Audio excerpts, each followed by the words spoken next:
চাঁদাবাজি ও হত্যা মামলার প্রধান আসামিকে এনসিপির পদোন্নতি, নৈতিকতা নিয়ে তোলপাড়। অন্তর্বর্তী সরকারের অন্যতম অংশীদার দল জাতীয় নাগরিক পার্টি এনসিপিও আবারও বিতর্কে। হত্যার মতো জঘন্য অপরাধের মামলায় চার্জশিটভুক্ত অভিযুক্তকে প্রকাশ্যে দায়িত্ব দিয়েছে। চট্টগ্রাম দক্ষিণ জেলা সমন্বয় কমিটির ২ নম্বর যুগ্ম সমন্বয়কারীর পদ পেয়েছেন হত্যা, চাঁদাবাজি, স্বর্ণ চোরাচালান সহ একাধিক মামলার আসামি ইমরান হোসেন বাবলু। এই নিয়োগকে ঘিরে এলাকায় ক্ষোভ ছড়িয়েছে, বিশেষ করে বৈষম্য বিরোধী ছাত্র আন্দোলনের কর্মীদের মধ্যে। গত শুক্রবার দুপুরে এনসিপির সদস্য সচিব আক্তার হোসেন এবং দক্ষিণাঞ্চলের মুখ্য সংগঠক হাসনাত আবদুল্লার সইয়ে ৩৭ সদস্যের কমিটি ঘোষণা করা হয়। ইমরান হোসেন বাবলু কর্ণফুলী থানার জাফর হত্যা মামলার প্রধান আসামি, স্থানীয়ভাবে পরিচিত ইয়াবা কারবারি, স্বর্ণ চোরাচালানকারী ও চেক জালিয়াতি মামলার আসামি হিসেবে সম্প্রতি চেক প্রতারণার মামলার সাজা পেয়ে কারাগারে যান। গত ১৩ অক্টোবর আবার গ্রেফতার হন খুলশী এলাকা থেকে।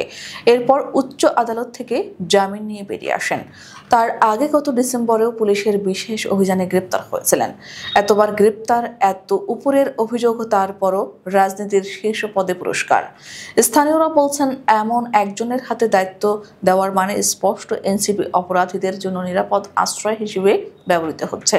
ক্ষমতার ভাগ পেতে যারা সমাজের অন্ধকার দুনিয়া থেকে উঠে আসে, তাদের জায়গার রাজনৈতিক কমিটিতে।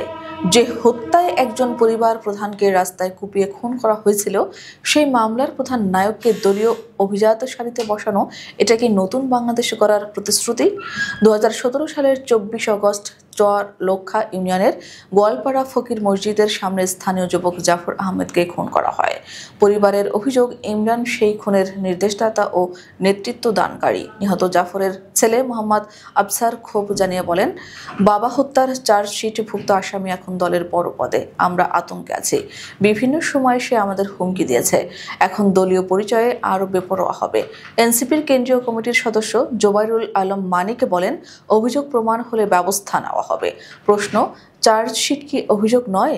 আদালতের নথি কি দল জানতো না, নাকি অপরাধীদেরই দলে আনাই ছিল পরিকল্পনা? চট্টগ্রাম বিভাগের সাংগঠনিক সম্পাদক এস.এম. সুজাউদ্দিন বলেন, কমিটি অনুমোদনের পরে অভিযোগ শুনছি, প্রমাণ পেলে ব্যবস্থা হবে। দায়িত্বপ্রাপ্ত নেতাদের এমন নির্লিপ্ততা নতুন করে বিতর্ক তৈরি করেছে। তাহলে কি দল আগে অপরাধী চিনতে পারে না, নাকি জেনে শুনে আশ্রয় দেয়?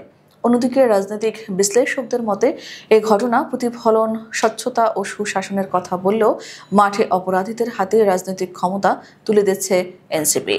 এর ফলে দলটির নৈতিক অবস্থান প্রশ্নবিদ্ধ হয়েছে। জনগণের প্রত্যাশা ছিল বদলের রাজনীতি, অপরাধীদের রাজনীতি নয়।